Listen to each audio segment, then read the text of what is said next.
Chère auditrice, cher auditeur, sois le bienvenu sur le podcast L'entreprise familiale nouvelle génération. Aujourd'hui, nous allons rencontrer un spécialiste du retournement et de la transformation des entreprises. Dans ce poste d'observation privilégié, avec plus de 200 entreprises accompagnées avec son équipe, Michel Rességuier va nous partager ses méthodes et ses convictions sur le pilotage et la transformation des entreprises familiales, avec un focus particulier sur les approches collaboratives et la responsabilisation des équipes. A tout de suite. Tu as repris le flambeau de l'entreprise familiale, où tu as créé ta propre boîte, et tu sens que ton entreprise a besoin de vivre un virage pour devenir plus agile, plus collaborative. Au fond de toi, tu as l'intuition qu'on peut créer un décalage stratégique dans cette boîte par une culture plus humaine et une organisation plus horizontale et responsabilisante. Tu es au bon endroit. Mon nom est Thomas Fio, et au travers de mon métier de coach et d'accompagnateur, j'aide depuis plus de 15 ans des entrepreneurs familiaux à réussir leur pari.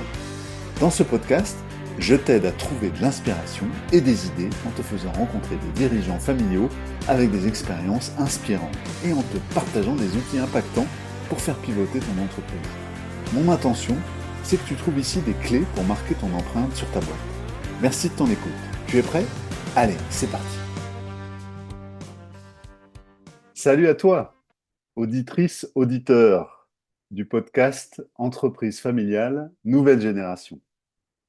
J'ai le plaisir d'accueillir aujourd'hui Michel Rességuier, fondateur du cabinet Prosphère, spécialiste du retournement d'entreprise.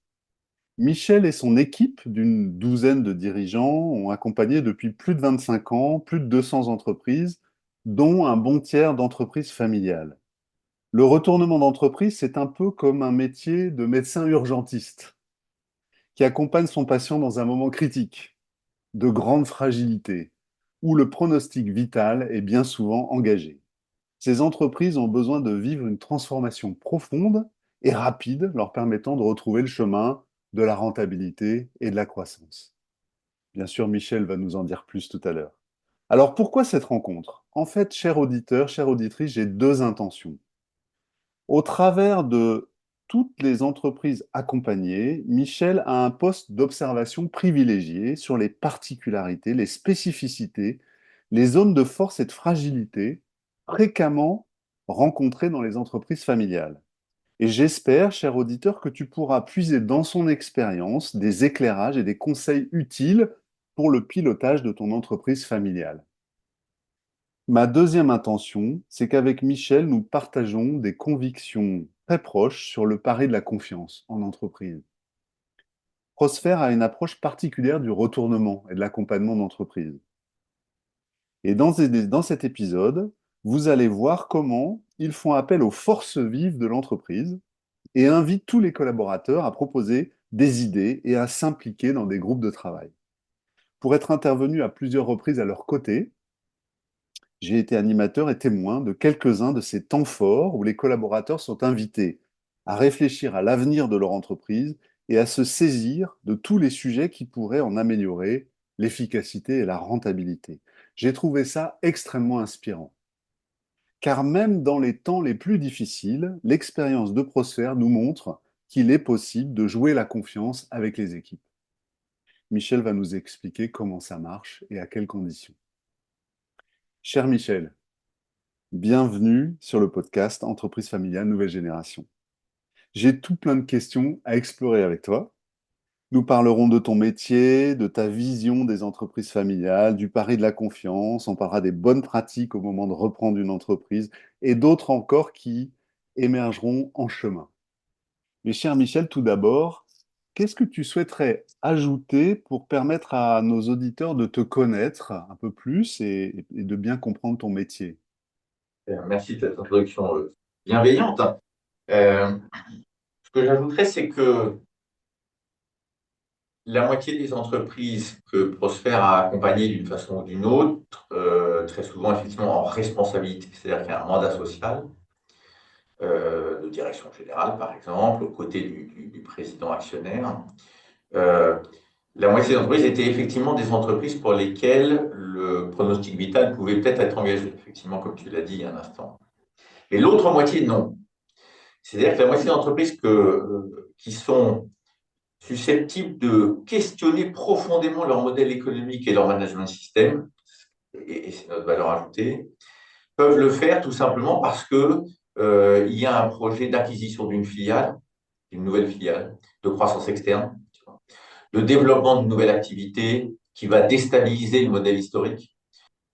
Une situation de transmission familiale, typiquement, est également, peut être également, un moment de déstabilisation du modèle de l'entreprise, de son écosystème, de son fonctionnement, tout simplement parce que quelqu'un qui a régné sur l'entreprise pendant 50 ans et qui passe la main à un fils, une fille, un neveu, que sais-je, eh bien, a tellement marqué de l'entreprise de son empreinte que ce changement est déstabilisant en soi.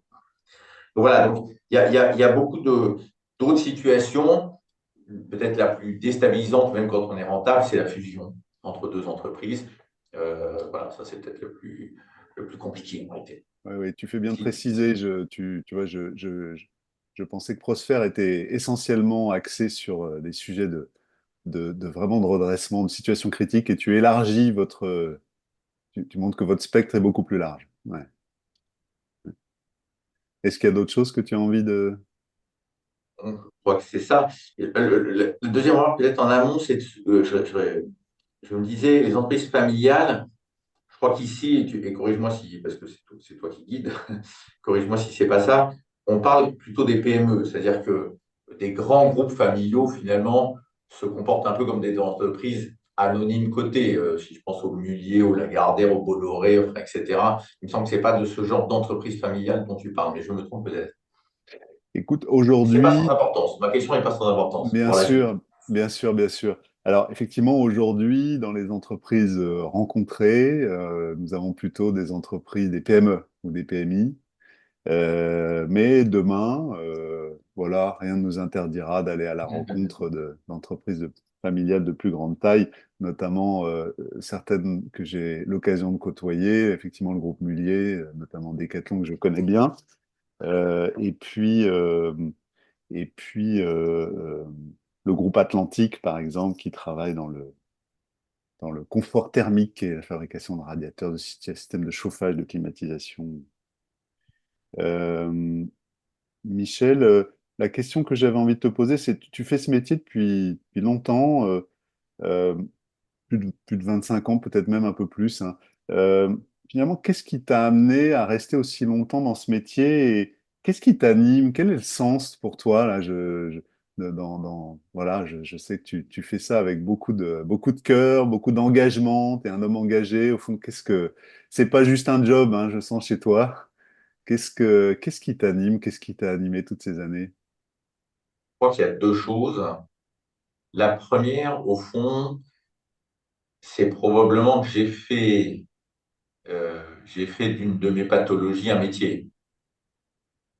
Je suis, je crois, extrême, ultra sensible à l'appel des autres. Et de fait, et c'est un fait, enfin, après je peux raconter les détails de l'histoire, mais euh, j'ai été et je suis appelé à faire ce métier. Je suis sollicité pour le faire, hein. Euh, et moi, je fais partie des gens qui ont beaucoup de mal à se projeter, à identifier leurs désirs tant qu'ils ne sont pas dans le concret. Non, après, quand je suis dans le concret, il y a des choses qui ne me plaisent pas éventuellement, mais voilà. Et en revanche, je suis extrêmement sensible pour envisager la suite à l'appel. Voilà. Donc, je crois que c'est une première dimension. Et quand je parle de pathologie, ça rejoint un peu un profil un peu, tu vois, un peu Jeanne d'Arc, un peu sauveur, un peu, tu vois. Ah, Donc, je pense qu'il y a quelque chose de la névrose là, dont j'ai essayé de faire quelque chose d'utile, pas toujours consciemment, mais avec 25 ans de recul, je pense que vraiment il y a de ça. La deuxième dimension, c'est la satisfaction évidemment que ça m'apporte dans le concret. Une fois que tu es appelé et que tu t'y mets, qu'est-ce que ça t'apporte, tu vois, hein. et, et au fond, ce que ça m'apporte le plus, hein, c'est de contribuer très, très, très profondément, je crois, et très concrètement, à une modification du rapport entre les individus dans l'entreprise et le travail. c'est ça. Euh, on y reviendra sûrement, mais euh, je crois que une des faiblesses du management des entreprises très souvent, quand je dis très souvent, c'est même plus que ça, je vais dire, hein, c'est d'être dans un écosystème, dans notre pays et dans la plupart des pays occidentaux, où le salarié est traité comme un enfant finalement et pas comme un adulte. Et évidemment, c'est assez confortable pour le salarié finalement, hein. Ça lui permet de se victimiser quand il n'est pas content. Enfin, voilà, ça a des côtés confortables, hein. Mais en réalité, je crois que c'est extrêmement nuisible à tout le monde. Voilà. C'est nuisible d'ailleurs à la performance de l'entreprise. Euh, et c'est nuisible au développement personnel des individus. Euh, et je pense qu'effectivement, la façon dont on a besoin de travailler, hein, c'est-à-dire que ce qu'on fait, on ne le fait pas uniquement pour des raisons idéologiques, on le fait pour des raisons aussi instrumentales et utilitaires, hein, mais la façon dont on a besoin de travailler avec les salariés modifie profondément le rapport au travail d'un grand nombre d'entre eux, pas tous, hein, mais beaucoup d'entre eux.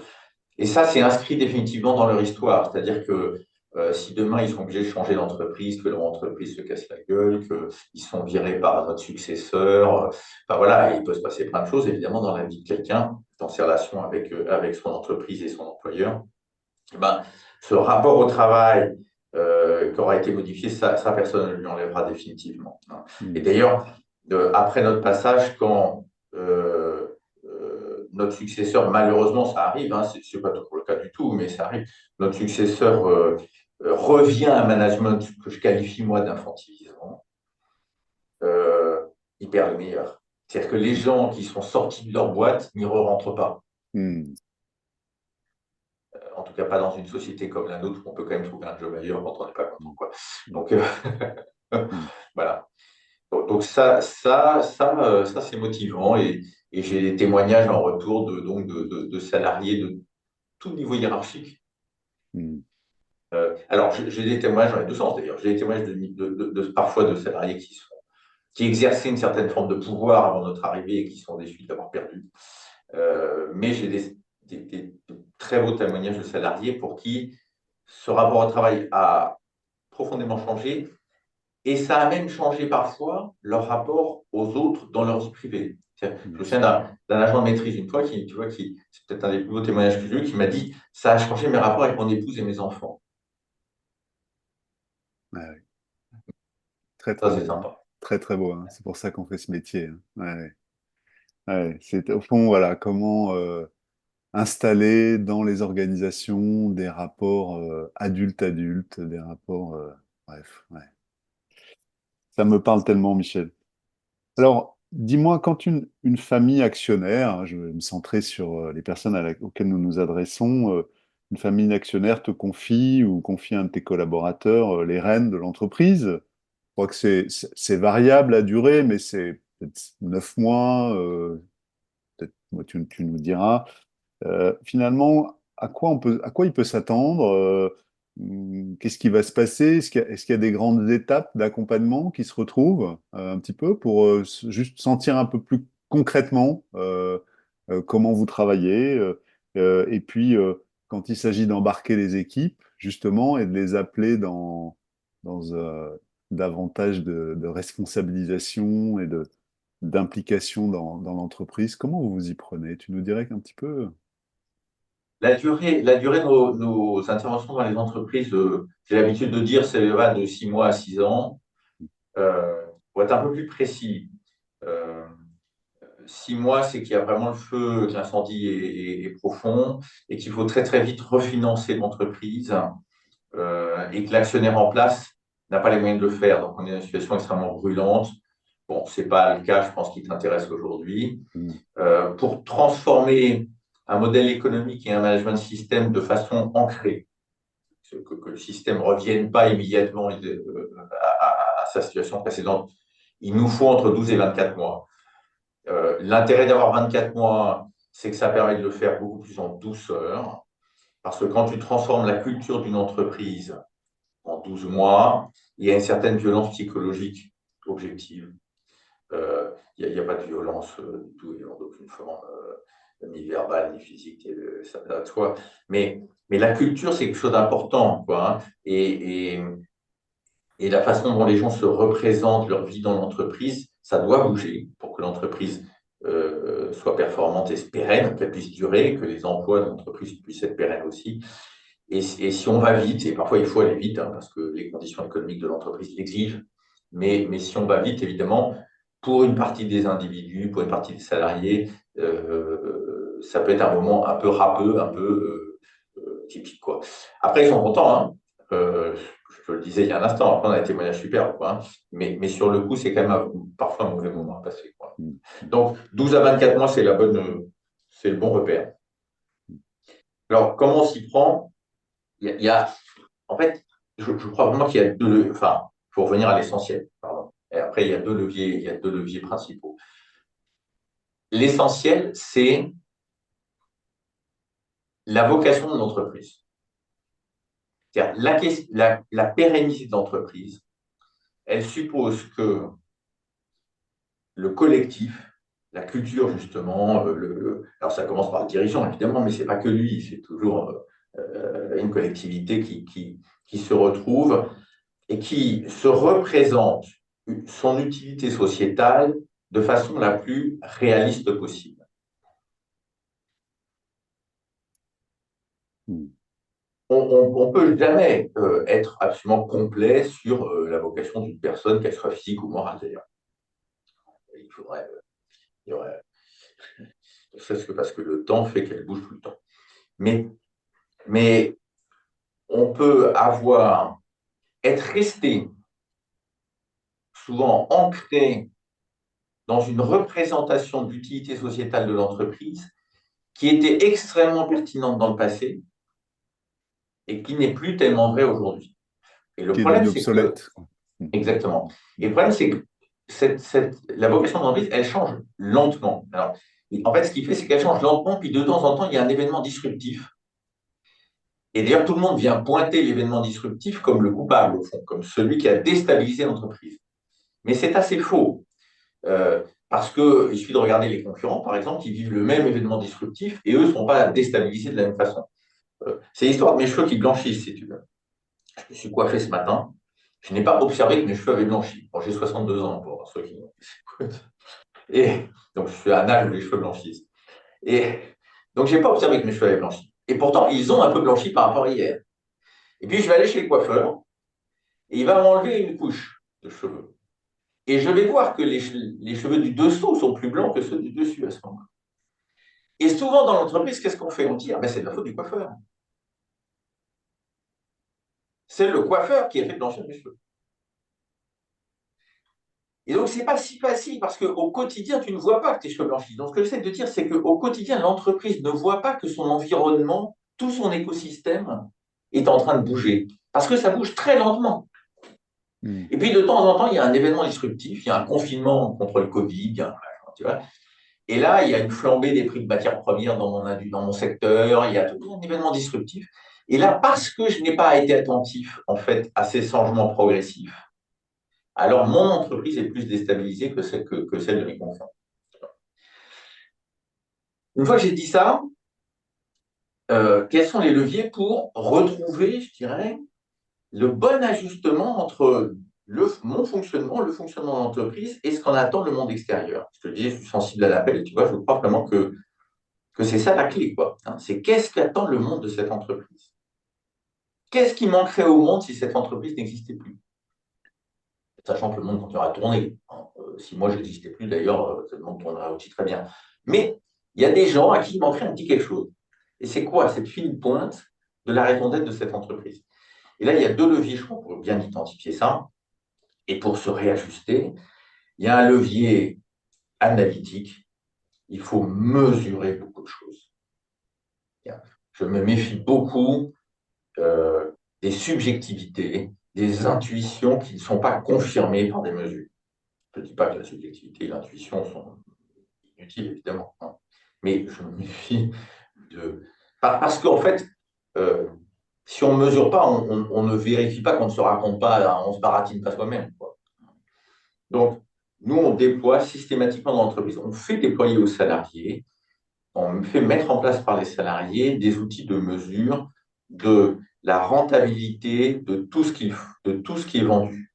Et cela en complet, c'est-à-dire quand je vends, peu importe, je fabrique des verres, parce que j'ai un verre devant moi, quand je vends ce verre dans tel genre de magasin à tel type de client, quelles sont toutes les ressources que l'entreprise a déployées pour arriver à ce résultat et donc combien ça va coûter. Et les ressources, ce n'est pas que la fabrication du verre, ce n'est pas que sa commercialisation, c'est évidemment sa commercialisation aussi, donc le temps que le vendeur a passé pour le vendre, par exemple, mais c'est aussi le temps que la compta met à émettre la facture, le temps que la comptabilité met à recouvrer le paiement de la part du client, c'est aussi le temps que met la DRH à produire la feuille de paye de celui qui a fabriqué le verre ou celui qui l'a vendu, etc., etc.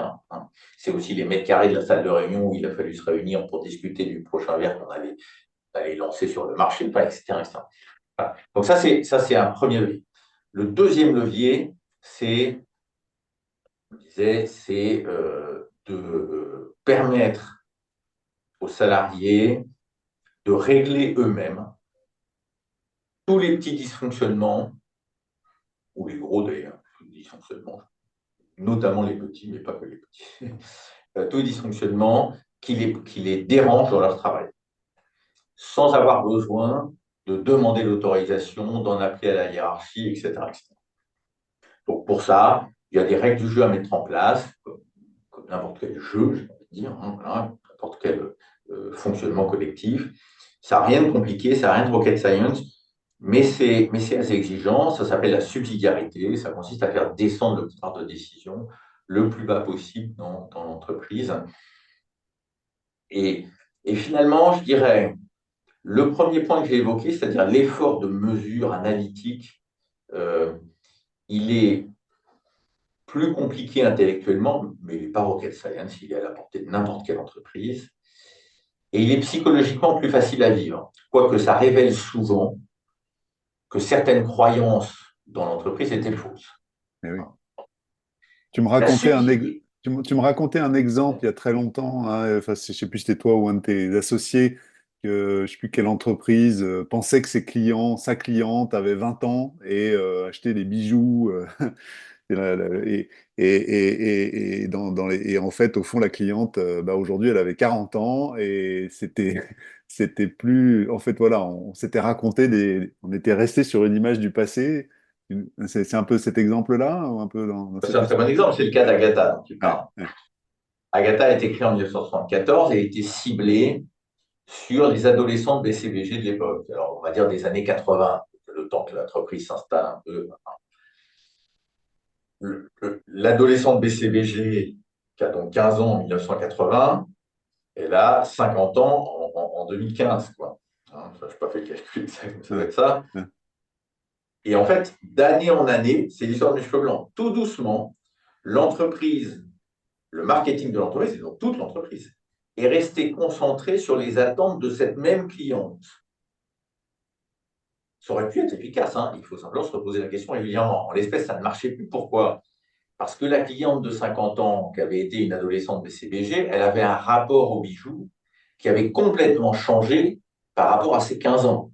Le petit bijou chic et pas cher, c'était le slogan d'Agatha. Le petit bijou chic et pas cher qu'elle achetait quand elle avait 15 ans, ou son frère ou son petit ami lui offrait quand elle avait 15 ans, c'est devenu un peu une pacotille quand elle en a 55.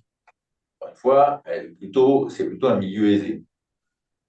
Alors que, au même moment, en 2015, il y a une cliente beaucoup plus jeune et d'ailleurs d'une CSP plus intermédiaire, ce qu'on appelle les classes moyennes, qui, elle, s'intéresse aux bijoux Agatha.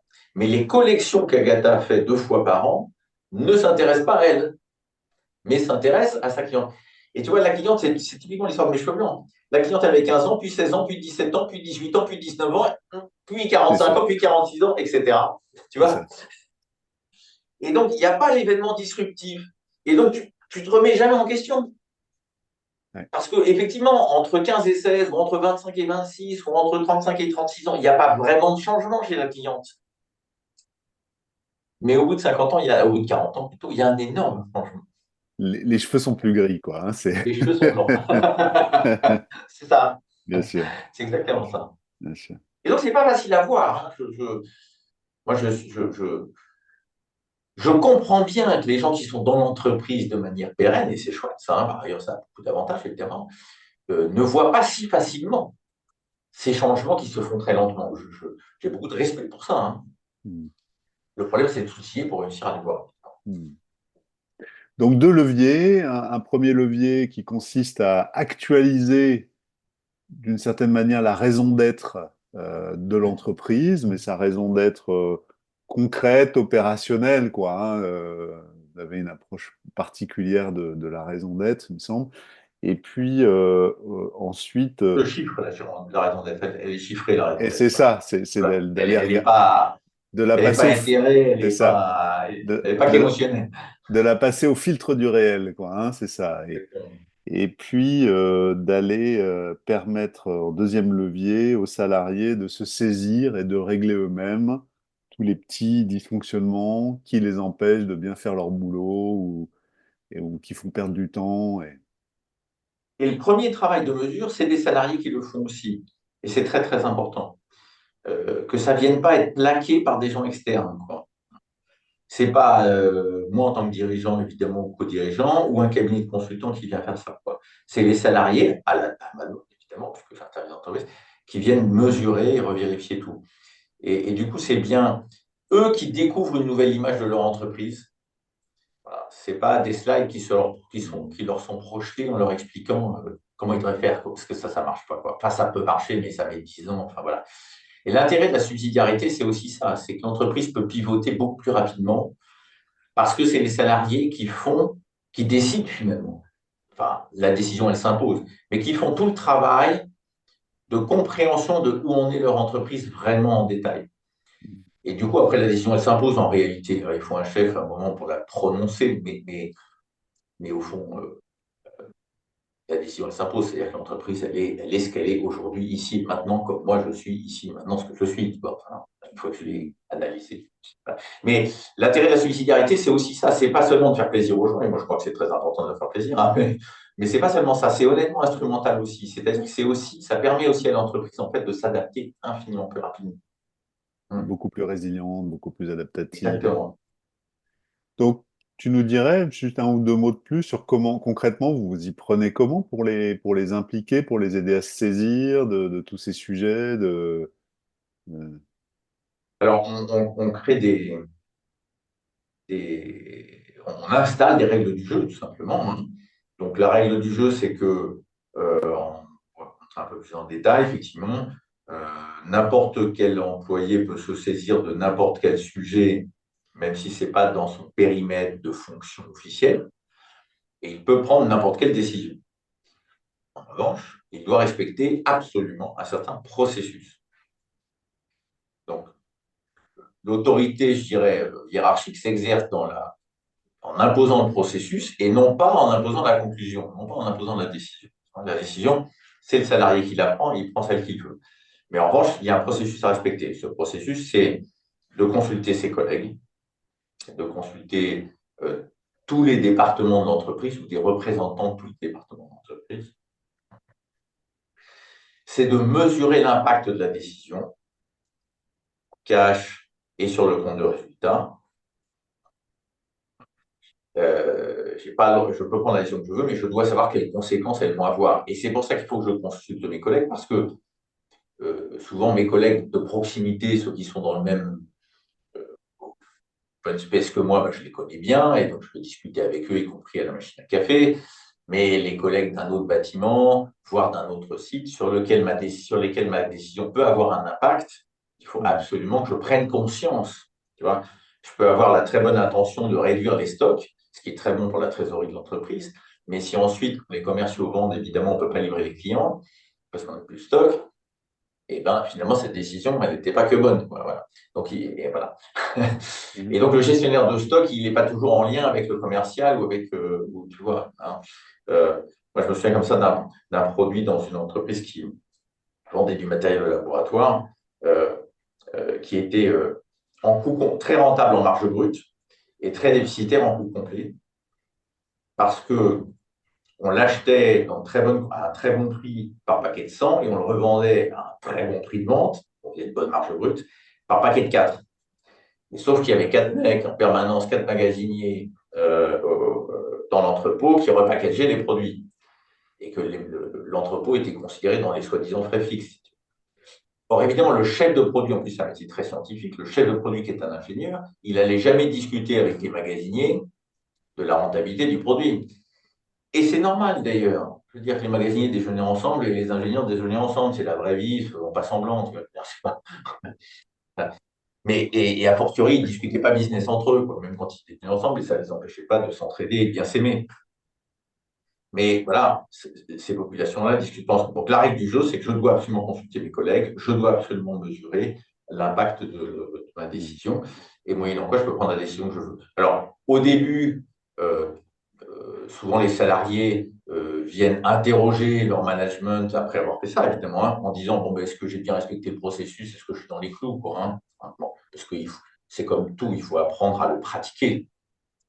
Puis au bout de quelques temps, te demandent plus et ils prennent des décisions tout seuls et l'entreprise va beaucoup plus vite. Mm. Mm. OK. Alors, peut-être si nous nous approchons un peu plus des entreprises familiales, Ouais. quand tu rencontres les entreprises familiales, finalement, est-ce qu'il y a des spécificités? Est-ce qu'il y a des zones de force, de fragilité que tu rencontres fréquemment? Est-ce qu'il y a peut-être ou des caractéristiques ou peut-être voilà, des freins voilà, ou des élans? Enfin bref, qu'est-ce que finalement, avec toutes ces années de recul, qu'est-ce que tu nous partagerais à ce sujet? Alors, il me semble que la, bah, de l'échantillon des pas loin de 100 entreprises familiales qu'on a accompagnées et dirigées dans la plupart des cas, euh, une force, c'est quand même l'engagement des salariés, l'attachement des salariés à l'entreprise, plus fort que dans des entreprises, on va dire, non familiales.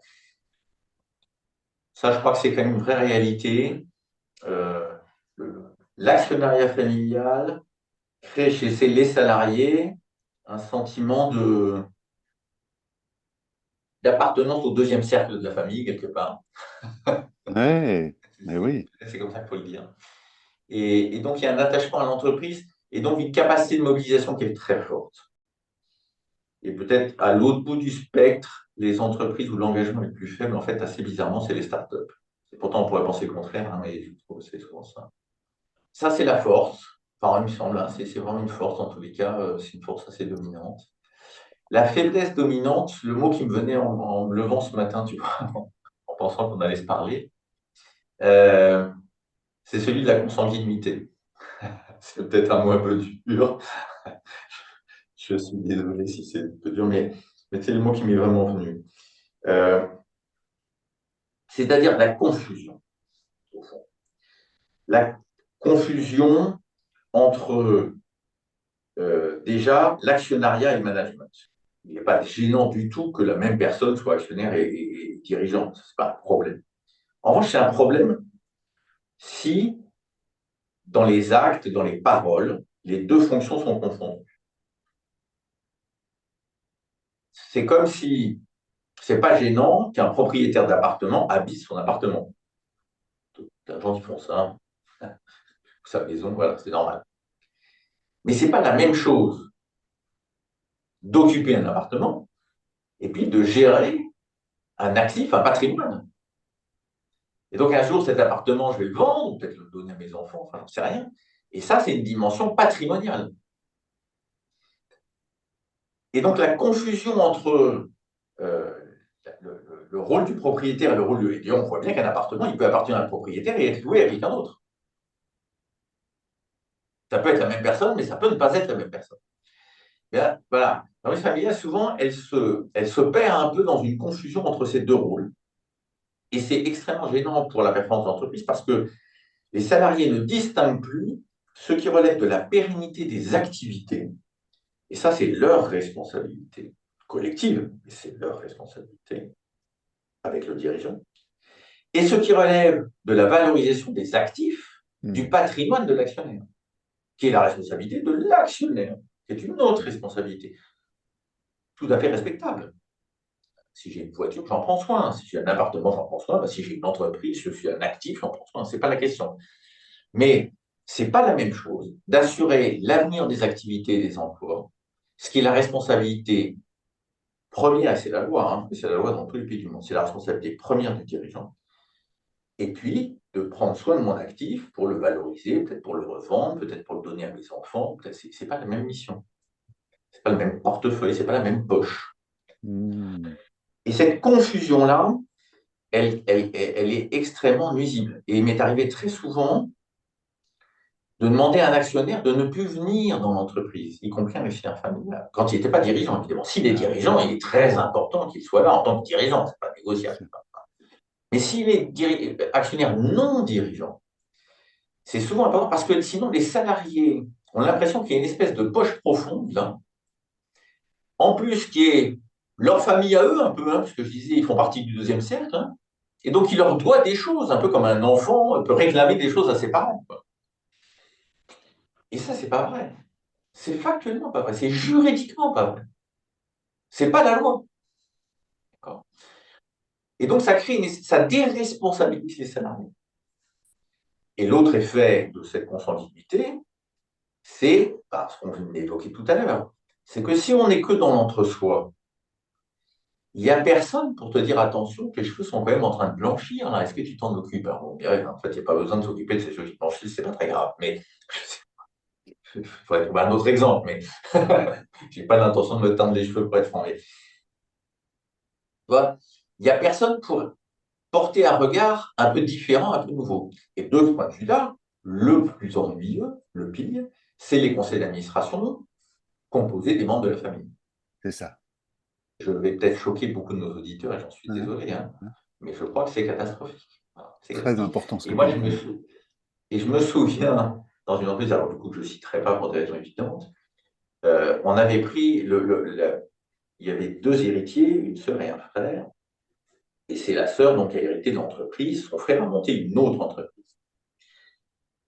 Et la sœur dirigeait avec son mari l'entreprise. Ils nous avaient très gentiment laissé le directoire. Ils étaient montés au conseil de surveillance où il y avait donc la sœur et son mari, le frère, parce qu'il avait hérité, même s'il dirigeait notre entreprise, et madame mère, qui était là, et qui avait été dans l'entreprise historique.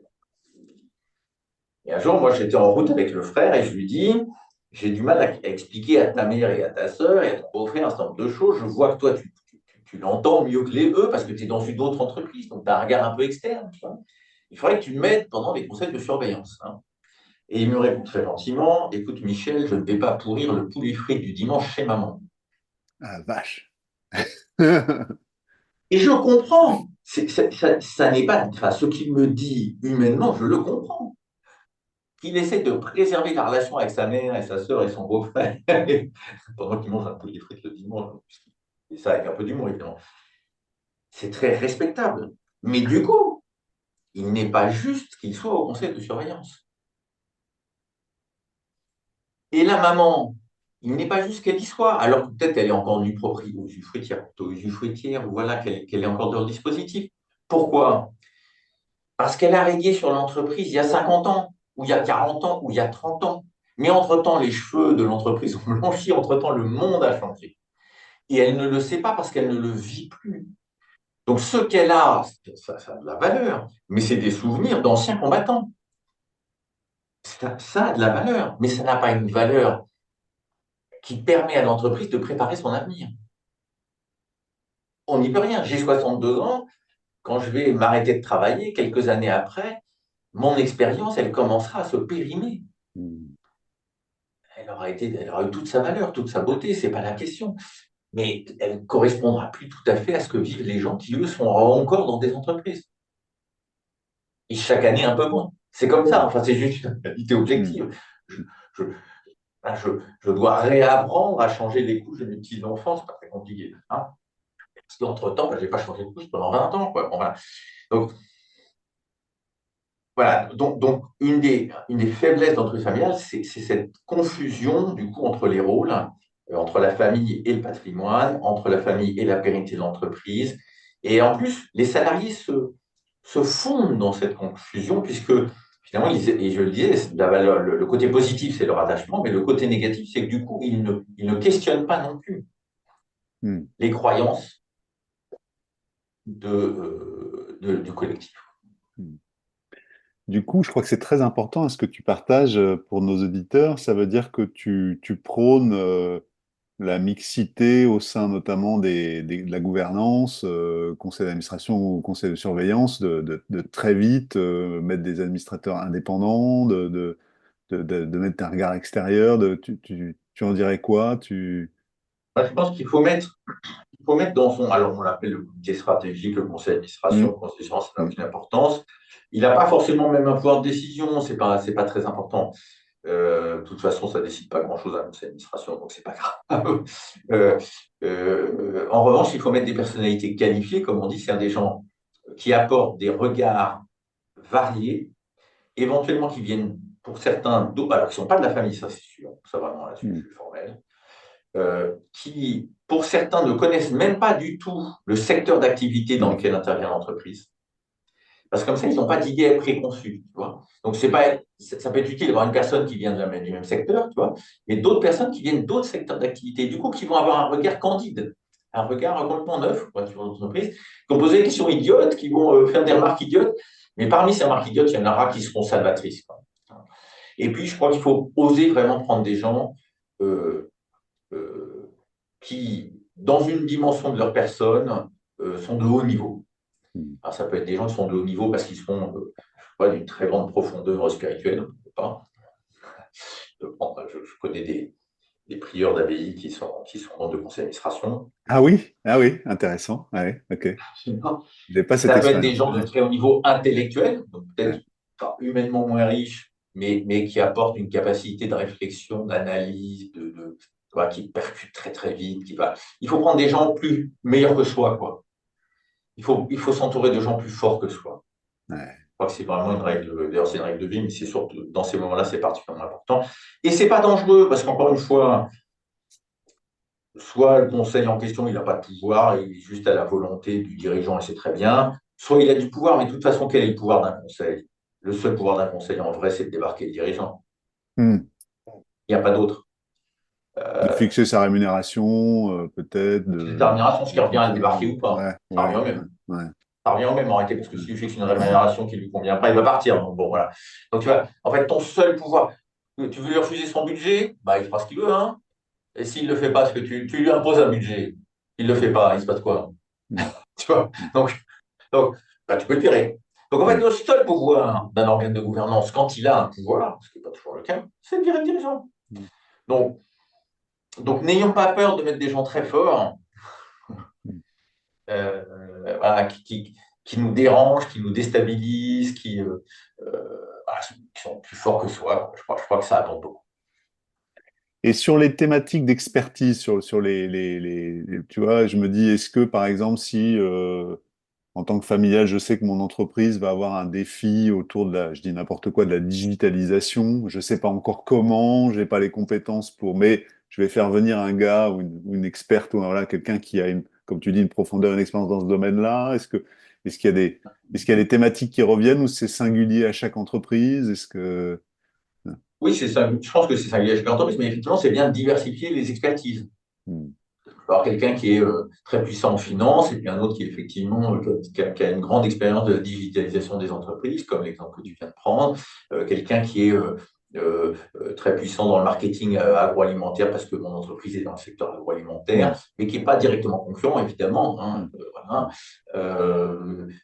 Quelqu'un qui est très puissant en production je sais pas, dans les fonderies, sauf qu'il ne faut pas que ce soit la même fonderie, évidemment. Si moi je fonde de l'aluminium, il faudrait que ce soit quelqu'un qui fonde de l'acier, par exemple. Bon. Oui, Donc, mais qui va avoir une euh, expertise sur l'exécution opérationnelle, sur l'excellence opérationnelle, sur... exactement. ouais, Il va avoir des idées, des repères, il aura eu ouais, des échecs que moi, je n'ai pas encore connus, mais qui vont me nourrir. ouais. Il aura tiré des leçons d'un événement que je n'ai pas rencontré moi, mais donc, dont je vais bénéficier, etc., etc.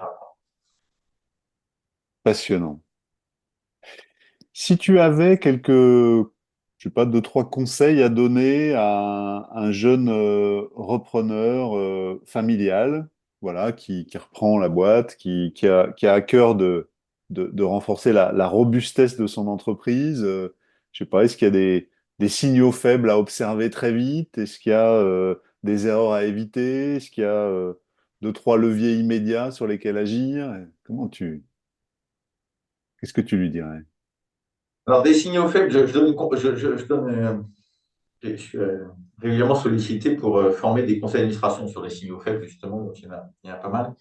Et peut-être dans le cas dont tu parles, moi, je ferai attention à trois choses, je crois. Euh, je reviens aux chiffres d'abord, parce que je trouve que c'est bien de revenir à ça, à ce qui se touche concrètement. Euh, ne mesurer la performance de son entreprise, ça n'est ni l'EBITDA, qui est un indicateur uniquement d'entreprise de cash pour les entreprises en difficulté, ça n'est ni l'EBA, ni la couverture des frais fixes. Ça, je crois que quand on compte la gestion de l'entreprise est pilotée soit par la couverture des frais fixes, soit par l'EBITDA, on est en danger. Ça peut aller très bien pendant des années, mais le jour où ça ira pas bien, on ne va pas s'en rendre compte. Donc, ça, c'est un premier signal, attention, parce qu'on peut avoir, encore une fois, l'entreprise peut être allée très très bien pendant des années, et encore aller très bien d'ailleurs, hein, et du coup, on s'habitue à ne pas surveiller un certain nombre de choses. Or, ce que l'entreprise paye à la fin, c'est le résultat net et rien d'autre. La deuxième chose qui est plus relationnelle, je ferai attention à l'ambiance, à l'ambiance en entreprise. Euh, En fait, je crois qu'on vit dans une société civile, et donc dans des entreprises, euh, où nous avons de plus en plus de mal à nous confronter, à nous dire ce qui dysfonctionne et donc à essayer de le résoudre ensemble de manière collaborative. Euh, j'ai écouté une émission l'autre jour sur France Culture animée par Alain Finkielkraut, là, sur ce thème-là, de la confrontation des salariés dans l'entreprise, et il avait invité deux profs d'université en psychologie. Et les deux disaient la même chose, ils disaient euh, parce qu'il y a une perte du vocabulaire, de la maîtrise du vocabulaire, notamment dans ce qu'on appelle les élites, chez les cadres, la capacité à dialoguer est considérablement affaiblie, puisqu'ils n'ont pas les outils. Ils n'ont pas les outils subtils, ils n'ont plus de vocabulaire, plus de mots. Gros problème de l'apprentissage de la langue avec la méthode globale. Et du coup, soit on parle de la pluie de beau temps, soit on se fout sur la gueule, quoi, pardon, soit on s'engueule fort, soit on se Mm. dispute. Et comme les gens n'ont pas envie de se disputer, et ils ont raison, c'est quand Mm. même pas drôle, et ben ils ne se disent rien. Euh, mais je me souviens comme ça dans une usine qui fabrique toujours des meubles de cuisine, dont j'étais à un moment d'abord directeur général, puis président, chairman. Et quand j'étais chairman, un jour j'y vais, et donc c'est puis moi qui dirigeais l'entreprise au quotidien, et je fais le tour de l'entreprise pour dire bonjour à tout le monde. J'ai passé la journée, j'avais pas des réunions toute la journée, donc j'avais vraiment le temps. J'ai pris 2 heures pour faire le tour, il y avait 130 salariés pour dire bonjour à tout le monde. J'avais le temps. Voilà. Je me suis dit, c'est intéressant en tant que président d'aller voir tout le monde, de prendre la température, de sentir un peu. Voilà. Et puis je demandais à chacun, parce que je voulais nourrir un peu la conversation, pas seulement leur serrer les mains, s'ils avaient une idée pour améliorer leur poste de travail, puis je prenais des notes. Évidemment, je ne voulais pas répondre en tant que président, c'est pas à moi de Mm. faire. J'arrive auprès d'un opérateur et donc, je le salue, je lui demande s'il a une idée pour améliorer son poste de travail. Et il me dit, ah bah, c'est bien que vous me posiez la question. Effectivement, je reçois un panneau de particules sur un convoyeur. Effectivement, il était à son poste de travail, hein, je le vois bien. Hein. Et il me dit, je le panneau de particules, je suis obligé de l'attraper et de le tourner dans l'autre sens pour le rentrer dans ma machine. Et je me fais mal au dos. Et d'ailleurs, l'entreprise lui avait effectivement payé une ceinture lombaire, c'est comme les mecs qui font de la musculation, Mm. il y avait une grosse ceinture. Hein. Et il me dit, est-ce que je ne pourrais pas recevoir le panneau de particules dans le bon sens? Et donc, je me permets de lui répondre, bah, écoutez, Georges, il s'appelait Georges, c'est pas à moi de vous répondre, évidemment, je vais en parler au chef de l'atelier, mais je me permets de vous dire que ça me paraît pas compliqué de mettre un virage sur le convoyeur et donc de retourner. Le convoyeur, c'est très simple technologiquement, c'est pas cher, on fait pas de problème. Mais je lui dis, mais dis donc, Georges, quand même, le convoyeur, là, à l'autre bout, à 200 mètres, vous avez un collègue qui pose le panneau de particules sur le convoyeur. Est-ce que vous lui avez demandé si ça le dérangerait de le poser dans l'autre sens? Et il me répond, ah non, non, non, je m'entends très bien avec lui. Mm. Mm. C'est le moment où la bonne entente devient l'évitement, quoi, hein, c'est ça. Exactement. Hmm. Exactement. Hmm. Puis mon troisième point, et ça c'est très spécifique aux entreprises familiales encore, mais même mon deuxième, je pense, aussi, pas tout, c'est le rôle, comment dire, local, territorial. Ça, je pense qu'il faut être très prudent avec ça. C'est pas facile, je suis moi-même comme beaucoup de Français issus de familles provinciales, je suis de Béziers, et je mesure que c'est pas facile.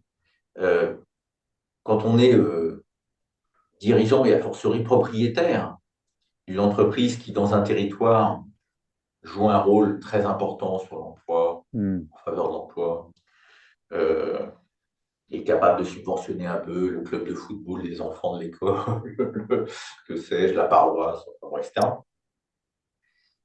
Euh, il y a un danger énorme, en réalité, à cela. C'est sympathique, hein, évidemment, en soi, il n'y a rien de mal, enfin, entendons-nous bien. Mais il y a un danger, c'est que mon identité, l'image que me renvoie mon environnement, les gens que je côtoie au marché le dimanche matin, quand je vais acheter mon pain à la boulangerie, quand je vais chercher mes gosses à la sortie de l'école, quand je vais à la sortie de la messe peut-être, ben voilà, etc., me renvoie une image euh, extrêmement flatteuse, Mhm. extrêmement valorisante.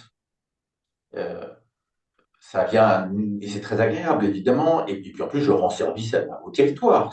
Tout ça est bien bon et vrai. Sauf que Sauf qu'au fond, est-ce bien mon rôle en tant que chef d'entreprise?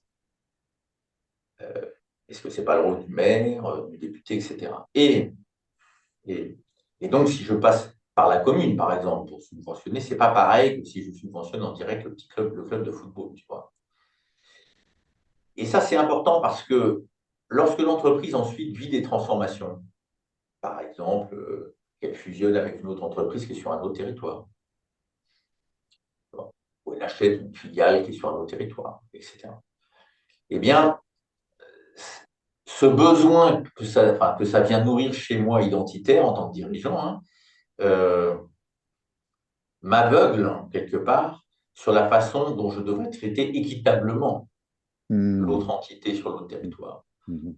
Ou autre cas, mon entreprise à un moment connaît des difficultés et je ne me résous pas à arrêter des dépenses qui finalement ne sont pas dans l'objet social de l'entreprise et ne sont pas nécessaires à sa pérennité et à la pérennité de ses emplois, hein, qui sont sympathiques, je veux dire, encore une fois, il n'y a rien de mal, on est d'accord, mais qui ne sont pas indispensables à sa pérennité, subventionner le club de football du village, hein. Je ne me résous pas à arrêter, donc je continue à dépenser un argent qu'en fait l'entreprise ne peut plus donner. Mhm. Mhm. Et si je ne fais pas ça, je me jette dans la rivière. Enfin, je comprends très bien que du point de vue identitaire, renoncer à ce rôle qui s'est construit progressivement et que j'ai peut-être hérité de mes parents ou de mes grands-parents d'ailleurs, ça soit extrêmement dur, extrêmement difficile psychologiquement, extrêmement. Et donc je pense que c'est, en fait, hein, à nouveau, c'est une confusion, c'est une consanguinité dangereuse. Et donc moi je pense qu'un quelqu'un qui récupère une entreprise familiale, il faut il s'extrait de cette identité-là, cette part de Hmm. cette identité-là. Tu vois. Ouais. Et pour l'avenir de son entreprise et pour qu'il puisse bien jouer son rôle. Et j'ai vu beaucoup de cas, hein, je veux dire, j'ai vraiment, je pourrais citer beaucoup d'exemples où ça entravait la capacité du dirigeant à prendre les bonnes décisions. Voilà. Hmm. Donc pour les jeunes repreneurs familiaux, tu mets en avant trois points de vigilance ou trois invitations. La première, c'est attention aux indicateurs que vous suivez. Euh, la, la tentation de beaucoup de dirigeants, c'est de suivre est-ce qu'on couvre nos coûts? Alors, je vais dire des bêtises que je suis pas un financier moi-même, mais est-ce qu'on couvre nos coûts? Et le deuxième, c'est l'EBITDA. Et toi, tu invites plutôt à suivre d'autres indicateurs et notamment, tu as utilisé le résultat. Net, Tu peux ouais. nous redire? En fait, le piège, c'est le concept de charge fixe ou de frais fixes. Ouais. En fait, on fait comme si, souvent dans notre vocabulaire, le vocabulaire est extrêmement piégeant quand il est faux, quoi. il y avait des charges fixes et des charges variables. En réalité, toutes les charges sont variables. Hmm. Les charges fixes, ça n'existe pas. La vérité, c'est que ça n'existe pas. Alors, c'est un vocabulaire trompeur, pratique au quotidien. Je comprends très bien comment il s'installe dans le fonctionnement d'une entreprise. Les gens ne sont pas idiots, hein. Je veux dire, ils font quelque chose qui a du sens. Mais le problème, c'est qu'on utilise un vocabulaire qui est faux et qui, au bout d'un moment, pourrait nous duper. Tu vois. Et donc, par exemple, quand tu es en croissance, tu sais bien qu'il n'y a pas de charge fixe. Ta salle de réunion, au bout d'un moment, il faut l'agrandir parce que ton entreprise, elle a grossi et que tu as plus de monde aux réunions. Ton entrepôt, il faut l'agrandir à un moment parce que tu es en croissance. Mais après, une fois que tu as agrandi ton entrepôt et ta salle de réunion, eh ben, tu considères que l'entrepôt et la salle de réunion, c'est dans les charges fixes de l'entreprise. Et Donc c'est évidemment pas on peut vrai. plus y La preuve, c'est toucher. quand tu étais en croissance. Mais oui, quand tu étais en croissance, elle n'était pas fixe. Donc, voilà. Et donc, tu es coincé après par cette représentation fausse que le vocabulaire, en plus, vient. Comment dire, on est des êtres enfin, c'est une des différences avec l'animal, hein, c'est qu'on réfléchit avec des mots, quoi. Hmm. Et pas qu'avec des émotions. L'animal, il réfléchit aussi avec ses émotions, pour le coup, avec son instinct, nous aussi. Mais en plus, on a des mots. Voilà. Et les mots viennent façonner notre représentation du monde. Et quand on utilise des mots qui sont faux, et du coup, on suit des indicateurs qui ne sont pas pertinents, et ça peut avoir des conséquences terribles quand la performance de l'entreprise diminue. Ouais, c'est ça. Deuxième invitation, être attentif à la culture. Est-ce qu'il y a une saine culture de la confrontation, au fond? Est-ce Je crois que... qu'il faut Voilà. apprendre aux gens à se Ouais, confronter, hein. Il faut ouais, vraiment leur réapprendre. Enfin, enseigner plutôt qu'apprendre. C'est vraiment un enjeu de société et donc un enjeu pour les sociétés, dans les sociétés anonymes, pour les entreprises, hein. C'est de réapprendre aux gens à se dire ce qui ne va pas. c'est Est-ce que ça. tu pourrais m'envoyer telle information 3 jours plus tôt parce que moi j'en ai besoin pour faire ça, quoi, hein. C'est ça. Et à ne pas sous-traiter à leur hiérarchie ou à la direction générale Exactement. les confrontations nécessaires au quotidien d'ajustement Exactement. mutuel entre collaborateurs. Donc ça, c'est absolument clé. Puis le troisième levier, c'est attention à garder la bonne distance avec le local, l'investissement de l'entreprise dans son écosystème local. Évidemment, c'est tout à fait respectable et bien, et en même temps, il faudra retrouver la bonne distance pour à la fois savoir prendre les décisions qui s'imposent quand elles sont nécessaires, s'il faut réduire les coûts, et puis ne pas survaloriser un territoire par rapport à un autre quand l'entreprise s'est développée. Voilà. Intéressant. Alors, on a parlé de ta vision et de votre vision chez Prosper de la manière d'embarquer, de jouer la confiance avec les collaborateurs. Euh, alors, tu as suivi comme moi le succès incroyable depuis une dizaine d'années voilà, du bouquin d'Isaac Getz, Liberté et compagnie, puis du bouquin de Frédéric Laloux, Réinventer les organisations, voilà, qui retrace tout un ensemble d'expériences et qui a eu un succès colossal en France, hein. Le bouquin de Laloux, c'est plus d'1 million d'exemplaires vendus dans le monde, hein. C'est vraiment un phénomène. Et j'ai pas les chiffres pour le bouquin de Goetz, mais et qui est aussi un très bon bouquin. Et au fond, ta vision, toi, est-ce que c'est possible ce chemin dans une entreprise familiale? Et puis, c'est quoi un peu tes convictions sur ces approches? Il y a pas mal de dirigeants que je rencontre, ils ont lu le bouquin, puis à un moment, ils ont envie de démarrer quelque chose dans leur entreprise, puis ils y vont un peu, j'ai envie de dire, avec le cœur, et au fond, est-ce que c'est possible? C'est quoi les conditions pour que ça marche? Qu'est-ce que tu vois, toi, de ton expérience? Bon, moi, je crois que c'est tout à fait possible. Bien sûr. Euh, ça fonctionne, il n'y a aucun doute. Je pense qu'il faut faire attention à deux choses. La première qui est un peu inévitable, mais c'est pas, il faut néanmoins y prêter attention, c'est que ça ne convient pas à certaines personnes dans l'entreprise. On dit une culture de ce type-là, qui est pour beaucoup la subsidiarité, dont je faisais l'éloge C'est au tout ça? début de notre entretien, hein. Euh, euh, il y a des personnes qui vont être extrêmement heureuses, s'épanouir là-dedans. Il y a des personnes qui vont le tolérer très correctement, comme on tolérerait un médicament ou un aliment. Euh, Et puis il y a des personnes pour qui, en fait, ça n'est pas,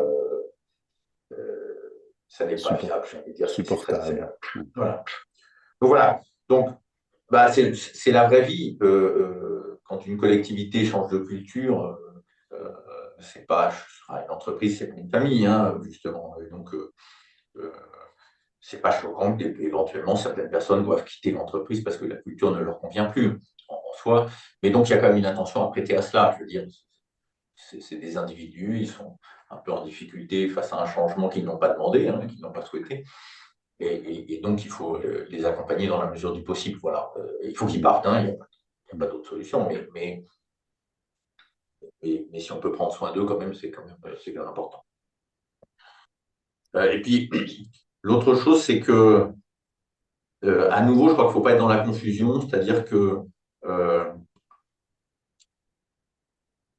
il y a besoin, moi je crois, profondément, dans toute collectivité, d'une personne qui incarne l'autorité ultime et qui est le garant, au fond, du respect des règles du jeu et des valeurs de l'entreprise. Et cette personne, elle n'est pas meilleure que les autres. C'est le président, le dirigeant, le directeur général, hein. Enfin, c'est forcément ça.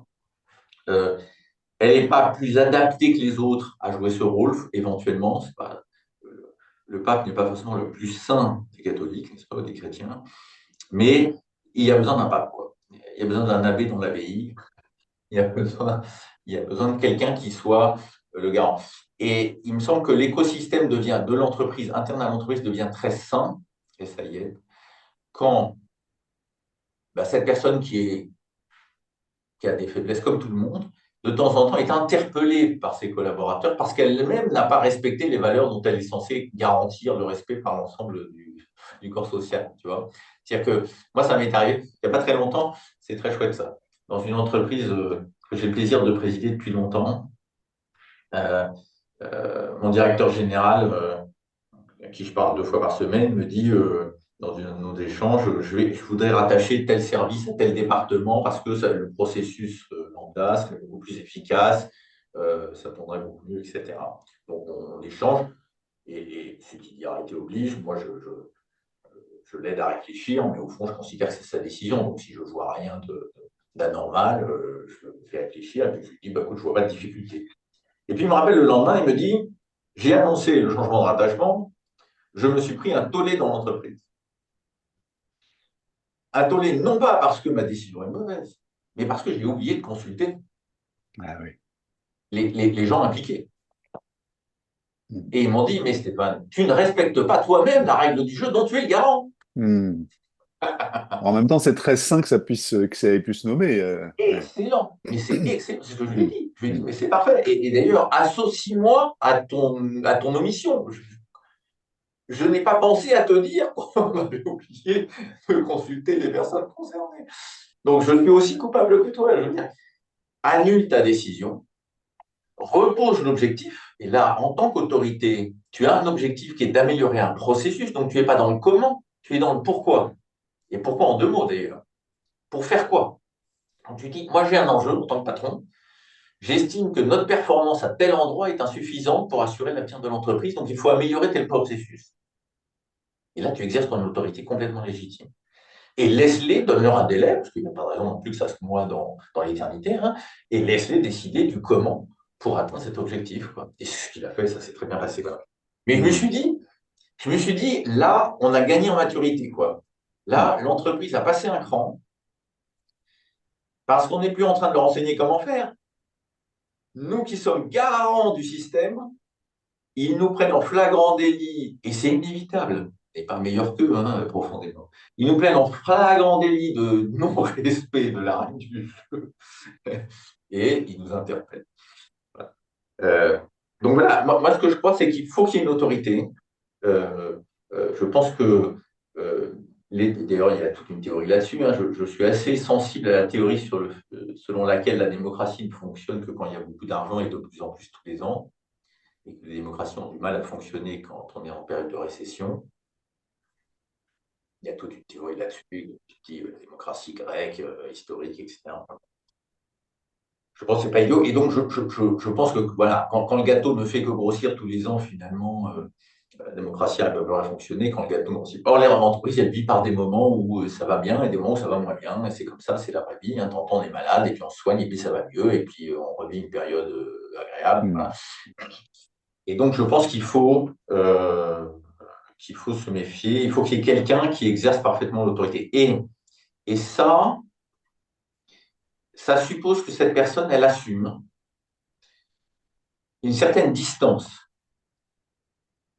avec les collaborateurs.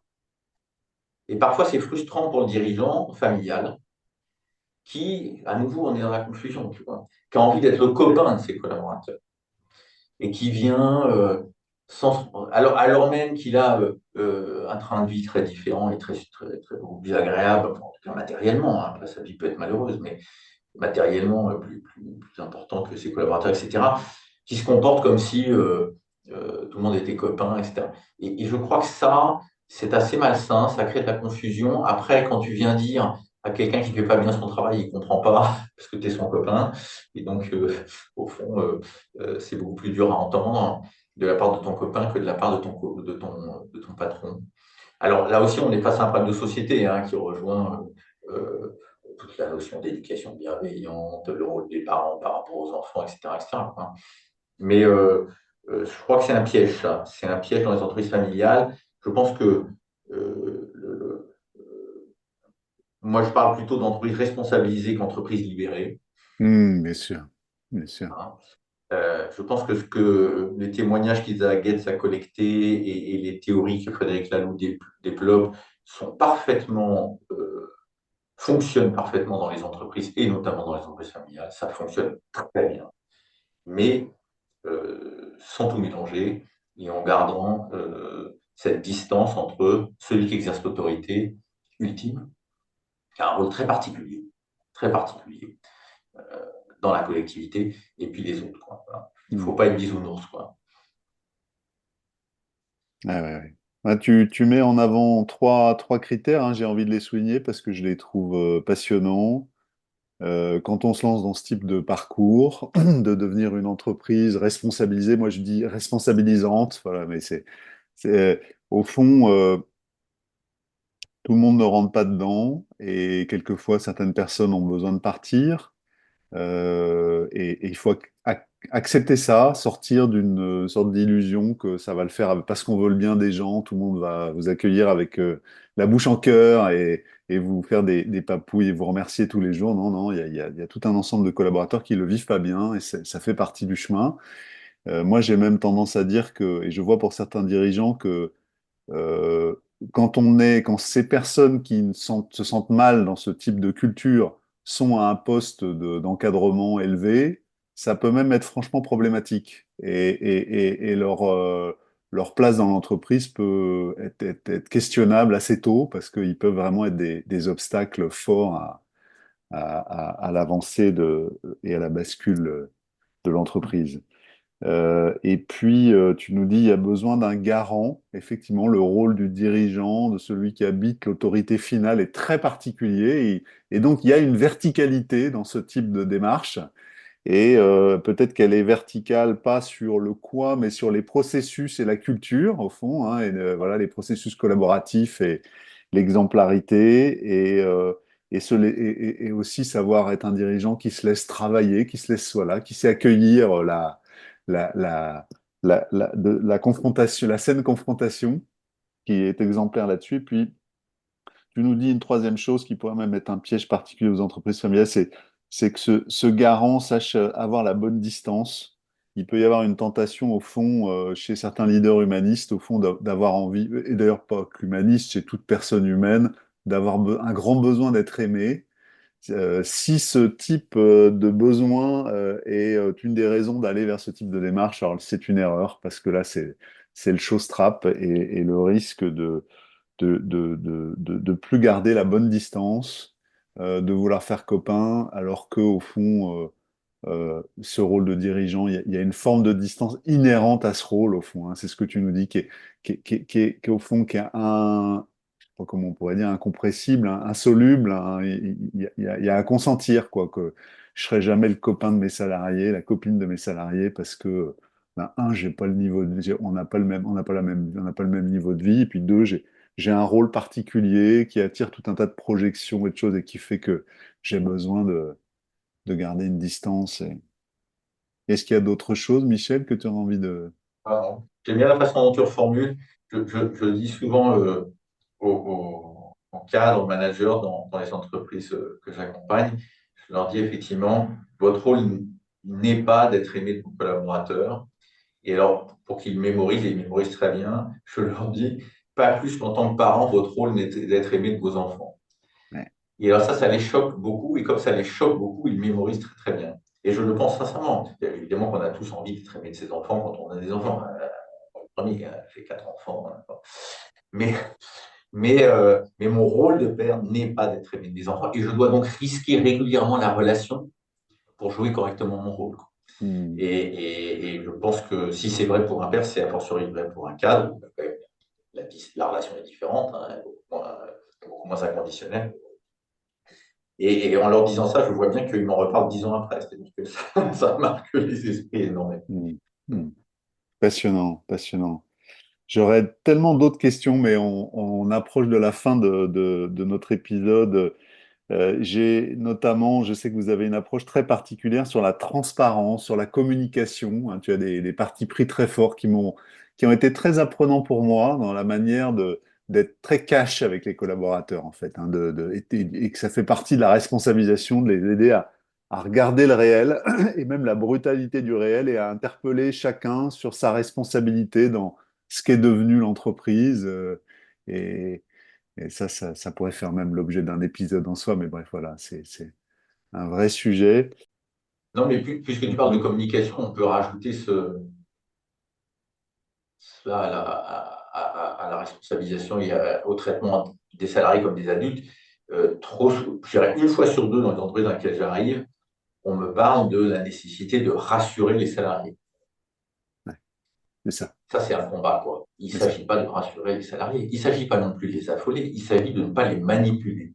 Tu vois, quand tu traites quelqu'un en adulte, hein, en quelqu'un de responsable, eh ben, tu ne le manipules pas. Donc, tu n'utilises pas la communication pour l'inquiéter et tu n'utilises pas la communication non plus pour le rassurer. Tu partages les faits tels qu'ils sont, avec les risques, les opportunités, etc., etc. Et ce qui est intéressant, c'est qu'évidemment, au début, et c'est vrai, quand tu fais ça, souvent, eh ben, dans le corps social, ça crée de l'anxiété. Voilà. Parce qu'ils sont habitués à être infantilisés, et donc brusquement, ben, cette infantilisation se retire, et donc ça crée une certaine anxiété. Et puis en fait, très rapidement, dans toutes les entreprises où je suis intervenu, le corps social, les salariés s'habituent à gérer l'incertitude. Et c'est la vraie vie. Passe notre vie à gérer de l'incertitude dans nos vies privées. Ce qu'ils font très bien dans leur vie privée, c'est bien pour ça qu'ils savent le faire dans l'entreprise, les salariés, parce que dans leur vie privée, ils gèrent aussi l'incertitude. Et donc, voilà, cette notion de rassurer les salariés me semble peut-être pouvoir faire l'objet d'un message spécifique, parce que c'est une tentation très forte des dirigeants pour se valoriser eux-mêmes, en réalité, pour avoir Mm. la paix, puis pour être, tu vois, pour être le sauveur, quoi. Mm. Et je crois que c'est extrêmement nuisible à la performance de l'entreprise et au développement des personnes. Mm. Merci Michel, merci pour ta... Moi j'ai été marqué pendant cet épisode, à certains moments j'avais envie d'amener voilà, tes apports, m'amener des exemples, des choses, et en fait au fond j'ai fait le choix de moins t'interrompre possible parce que j'ai trouvé ça vraiment intéressant, la manière avec laquelle tu as préparé cet épisode et apporter des éléments que j'ai trouvés concrets, étoffés, étayés. Donc, je te remercie pour ça. Chers auditeurs, voilà, nous arrivons à la fin de cet épisode. Vous l'avez compris, à un moment, l'animateur doit décider que le temps est là et que, il faut s'arrêter, mais il y aurait encore plein de sujets à évoquer quand vous êtes à côté d'un intervenant si passionnant. J'espère que ces échanges ont été utiles pour vous, nourrissants. Avant de nous quitter, j'ai deux questions à vous poser, deux choses, deux invitations. La première, c'est, au fond, si vous fermiez les yeux, soit maintenant, soit après avoir éteint votre téléphone ou l'appareil qui vous permet d'écouter ce podcast, peut-être méditer sur une question. Au fond, après cet épisode, au fond, et moi, le pari de la confiance en entreprise, j'en suis où? Je crois quoi? Qu'est-ce que ça allume chez moi? Qu'est-ce qui pourrait me freiner? Voilà, je vous propose de méditer cette question. Et puis, ma deuxième invitation, c'est bien sûr de vous abonner à ce podcast, Entreprise familiale nouvelle génération, et de mettre tous les commentaires qui vous passeraient, qui vous paraîtraient utiles, et notamment de me partager les thématiques sur lesquelles vous aimeriez qu'à l'avenir, ce podcast puisse creuser, explorer. Voilà. Cher Michel, chers auditeurs, merci beaucoup. À très vite dans un prochain épisode.